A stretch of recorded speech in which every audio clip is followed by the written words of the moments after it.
बोला है वही मॉडल है जिस तरह से शिवसेना को तोड़ा, और तोड़ने से पहले टूटने वाले नेता को ये प्रॉमिस किया जाता है कि पार्टी और सिंबल आपको मिलेगा, चिंता मत करो। जैसे शिवसेना के लोगों को बोला था, एनसीपी को भी यही बोला है। तो जब पार्टी टूटी एनसीपी, तब भी पवार साहब ने कहा था, हमसे चर्चा की थी कि ये शिवसेना मॉडल है। जैसे शिवसेना को तोड़ा था और पार्टी और सिंबल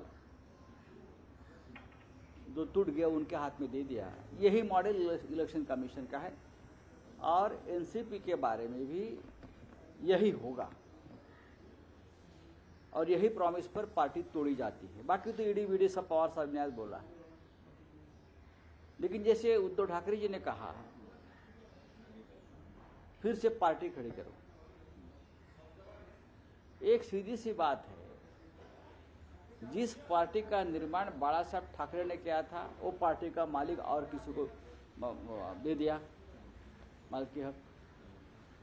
जिस पार्टी को शरद पवार जी ने बनाया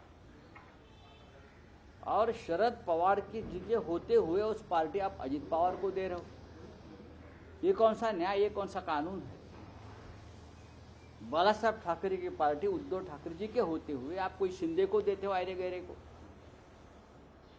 और शरद पवार है, उनकी पार्टी है, वो अध्यक्ष है और उनकी पार्टी आप उनके सामने किसी और के हाथ में सौंप रहे हो। इस देश में ये हो रहा है, मिसयूज ऑफ इलेक्शन कमीशन,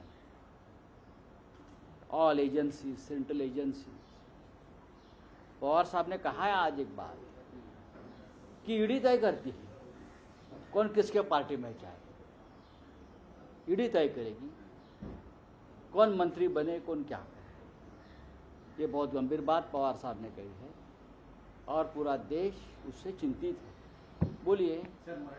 बोला असं हे बघा की माननीय शरद पवार साहेबांनी हे काल अत्यंत परखडपणे जे भाष्य केलं आहे त्या शिवसेनेच्या भावना नव्हे, देशवासियांच्या भावना आहेत। माननीय शरद पवारांनी चिंता व्यक्त केली आहे की जे शिवसेनेच्या बाबतीत घडलं फुटीनंतर ते राष्ट्रवादी काँग्रेसच्या बाबतीत घडेल। बाळासाहेब ठाकरे यांनी स्थापन केलेली शिवसेना, बाळासाहेब ठाकरे यांनी स्थापन केलेल्या शिवसेनेचे पक्षप्रमुख उद्धव ठाकरे यांच्या हयातीत त्यांचा पक्ष तोडण्यात आला आणि तुटलेल्या पक्षाला मूळ शिवसेना व चिन्ह ही मान्यता दिली। त्याच पद्धतीने शरद पवारांच्या हयातीत शरद पवार आहेत, समोर दिसत आहेत, त्यांनी स्थापन केलेला पक्ष आहे, त्यांची कार्यकारिणी आहे। तरीही पवार साहेबांना भीती वाटते की हे सगळं काही शिवसेनेच्या फुटलेल्या मॉडेलनुसार घडेल आणि हा पक्ष माझ्या डोळ्यासमोर फुटीर गटाला म्हणजे अजित पवारांच्या गटाला दिला जाईल। हे अत्यंत या देशाच्या राजकारणातलं विदारक चित्र आहे। पक्षाचा संस्थापक तिथे आहे आणि त्याचा पक्ष फोडून तो पक्ष दुसऱ्याच्या हातावर त्याची मालकी दिली जाते। या देशामध्ये असं कधी पूर्वी घडलं नव्हतं।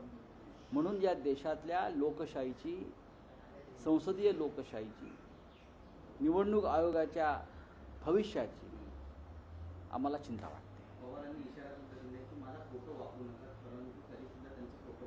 जसे बाळासाहेब ठाकरेंचा फोटो वापरला जातोय, बाळासाहेब ठाकरेंनी त्यांच्या हयातीमध्ये कोणाला तरी इशारा दिला होता, माझे फोटो वापरू नका।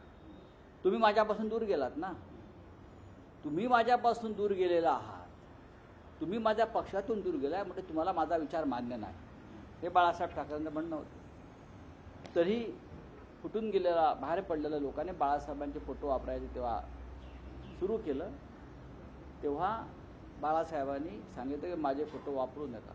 आज शरद पवारांपासून लोक फुटून गेले आणि तरी म्हणतात आमचे शरद पवार नेते, कसं काय, हे ढोंग आहे। तुम्ही तुमचा पक्ष स्थापन करा, तुम्ही तुमचे फोटो लावून मतं मागा ना। तुम्हाला शरद पवार कशाला पाहिजे, तुम्हाला बाळासाहेब ठाकरे कशा करता हवे? तुमच्यात तेवढी धमक आणि हिंमत नाही का? स्वतःचे फोटो, स्वतःच्या वडिलांचे फोटो शरद पवार आमचे देव आहेत. मग देवाच्या पाठीत खंजीर का खुपसला? बाळासाहेब ठाकरे आमचं दैवत आहे. मग बाळासाहेब ठाकरेंची शिवसेना का तोडली अशा प्रकारे तुम्ही? डरपोक लेखाचे. सर, इंडिया एयरलाइंस की महत्वपूर्ण बैठक होने वाली है, लेकिन उससे पहले ही दरार नजर आ रही है दिल्ली में कांग्रेस और आम आदमी पार्टी के बीच में. ये कोई दरार नहीं है. देखिए, इंडिया अलायंस यानी भारत जीतेगा की बैठक मुंबई में होने जा रही है 31 अगस्त और 1 सितंबर को. हर राज्य में देखिए अलग अलग पार्टी है. कांग्रेस नेशनल पार्टी, हर पार्टी को अपना विस्तार करने का पूरा अधिकार है. अब महाराष्ट्र में अगर आप देखें तो कांग्रेस है, एनसीपी है, शिवसेना है. हर पार्टी अपने विस्तार के लिए सीट शेयरिंग में अपना ज़्यादा से ज़्यादा हक होगा, इसलिए बातचीत करेगी, काम भी करेगी. लेकिन मुझे कोई चिंता नहीं दिखती. पंजाब हो या दिल्ली हो या हरियाणा हो, आप और कांग्रेस पार्टी में ठीक तरह से सुलह होगी और हम सब एक साथ चुनाव लड़ेंगे. मुंबई के जो मीटिंग है अलायंस की, उसमें आप और कांग्रेस दोनों को न्योता गया है और दोनों प्रमुख नेता केजरीवाल हो, राहुल जी, खड़गे जी, वेणुगोपाल जी ये आ रहे हैं. लेकिन समन्वय की आपको कोई नजर नहीं आती? देखिए, कुछ ही दिनों में होने वाली है और बयान कोई समन्वय की. देखिए, दिल्ली का ये जो मामला है ये आज का मामला नहीं है, पुराना मामला है. इस बार किसी भी हालत में आप और कांग्रेस एक साथ चुनाव लड़ेगी, ये सबको मालूम है. एक दूसरे सीट में खींचतानी हो जाती है, लेकिन दोनों पार्टी के नेता समझदार हैं. खास करके मैं राहुल गांधी जी की बात करूंगा और केजरीवाल साहब की बात करूंगा. सर, इंडिया अलायन्स की तयारी इंडिया अलायन्सची तयारी अत्यंत जोरात सुरू आहे. 31 आणि 1 तारखेला ही बैठक मुंबईतल्या ग्रँड हयात हॉटेलमध्ये होईल. आतापर्यंत साधारण 27 प्रमुख नेत्यांना निमंत्रणं गेलेली आहेत. 5 राज्याचे मुख्यमंत्री इथे उपस्थित राहतील. राहुलजी, खरगे साहेब म्हणजे मल्लिकार्जुन खरगेजी, डॉक्टर फारुख अब्दुल्ला असतील, मेहबूबा मुफ्ती असतील, लालू यादवजी, असे सगळे प्रमुख नेते उपस्थित राहतील.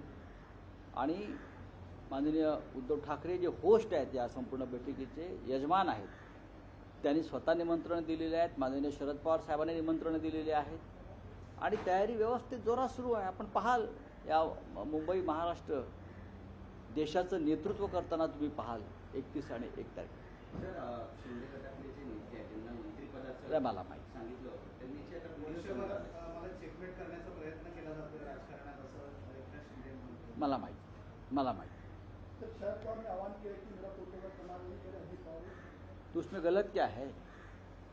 बालासाहब ठाकरे जी की पार्टी छोड़कर, शिवसेना छोड़कर कुछ नेता चले गए थे, तब वो बालासाहब ठाकरे का फोटो भी इस्तेमाल कर रहे. तो बालासाहब ने कहा था, अगर आपने मेरी पार्टी को तोड़ा है, छोड़ा है, इसका मतलब आप मेरे विचारों से ताल्लुक नहीं रखते, तो मेरा फोटो आप मत यूज करिए.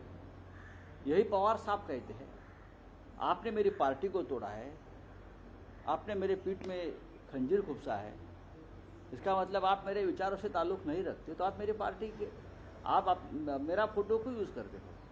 ये तो सवाल ठीक आहे. पंतप्रधान म्हणतात मी पुन्हा येईल. त्याच्यावर बोलून झालेलं आहे. देवेंद्र फडणवीस यांना जे उत्तर दिलं त्यावेळेला ते आम्ही प्रधानमंत्री साहेबांना देऊ, मी पुन्हा येईन. अटल बिहारी वाजपेयी जेव्हा प्रधानमंत्री होते तेव्हा त्यांनी अशा प्रकारचे कॅम्पेन केले होते, इंडिया शायनिंग. पण शायनिंग काही झालं नाही आणि काँग्रेस सत्तेवर. लोकशाही मराठी ऐका, पहा, जागरूक रहा.